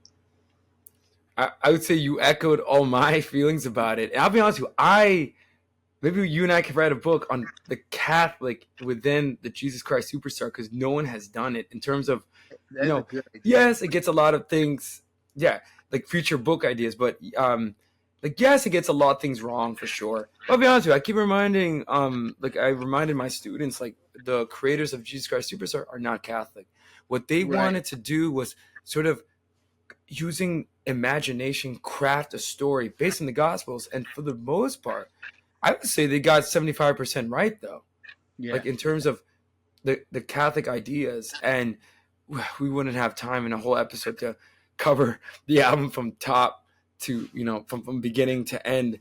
Yeah. But it's, dude, I'll be honest with you, it's now part of, I've been obsessed over it and I've been trying to understand why, and I convinced you to do an episode on this. And Yeah. I think you echoed it, that if it's part of your childhood, now it's a part of my life. I love it so Well, much, and especially for Holy I Week, didn't it's great. realize it until I started it. I didn't realize um I I haven't listened to this in years. I think I revisited it like 20 years ago, and then before that as a kid, and then now I'm just like, oh my god, this is just like amazing. Ian Gillan is just phenomenal. It just sums up Tommy and then Jesus Christ Superstar are the two greatest rock operas ever written. You know, and I think Judas. All right. After that, I guess the spirit of Judas interruption, we are back, and and I guess Cheech, great job on writing the episode. Thank you. Um, Same with this you. this this is Oh, thank you, Cheech, and I guess this is our final thoughts before again the spirit of Judas interrupts our broadcast. Yeah, Cheech, final thoughts or anything? I would say uh, Jesus Christ Superstar to me is my childhood. I grew up listening to it. I recommend it's still as fresh as it was 55 years ago. And the Mm-hmm. music is amazing. It lasts forever. Ian Gillan's performance is amazing. I forget the names, but Mary Magdalene and Judas are amazing. Uh, so check it out. Especially for this time of year, listen to it, but don't believe the hype because it's not what it's about. It was made. They had some liberties with it. But it could piss off a lot of Roman Catholics and stuff. But overall, as a musical, it's genius. It's brilliant, and I love it. So, you know, and I know you feel the same way about it. I would say you echoed all my feelings about it. And I'll be honest with you, maybe you and I could write a book on the Catholic within the Jesus Christ Superstar because no one has done it in terms of, That's a good idea. yes, it gets a lot of things, yeah, like future book ideas, but yes, it gets a lot of things wrong for sure. But I'll be honest with you, I keep reminding, I reminded my students, like the creators of Jesus Christ Superstar are not Catholic. What they Right. wanted to do was sort of using imagination craft a story based on the Gospels, and for the most part I would say they got 75% right though. Yeah. Like in terms of the Catholic ideas, and we wouldn't have time in a whole episode to cover the album from top to from beginning to end. Yeah. But it's, dude, I'll be honest with you, it's now part of, I've been obsessed over it and I've been trying to understand why, and I convinced you to do an episode on this. And Yeah. I think you echoed it, that if it's part of your childhood, now it's a part of my life. I love it so Well, much, and especially for Holy I Week, didn't it's great. realize it until I started it. I didn't realize um I I haven't listened to this in years. I think I revisited it like 20 years ago, and then before that as a kid, and then now I'm just like, oh my god, this is just like amazing. Ian Gillan is just phenomenal. it just sums up. Tommy and then Jesus Christ Superstar are the two greatest rock operas ever written. You know, and I think Judas. All right, and we are back. Sadly, the spirit of Judas interrupted our broadcast. But just want to say thank you so much for watching. Cheech and I had so much fun talking about Jesus Christ Superstar. And please like this video if you like what you saw. Subscribe to the channel to see more. We release episodes every Monday. I'll be honest with you, we're recording so much, I may release them as we do them because, again, we love music. I am Manny from the Cheech and Manny Music Show, right? We talk about the greatest music, the greatest albums, the greatest rock artists. And then once again, comment below, what do you think of Jesus Christ Superstar? Have you listened to it? What's your favorite song? What do you think about their portrayal of some of the gospel themes of Jesus, of Judas, of Mary Magdalene? Again, one episode wouldn't cover the whole album, but again, this is our yearly episode or Holy Week episode, and there will definitely be more to come. As always, thank you for watching, and stay beautiful, people. Rock on.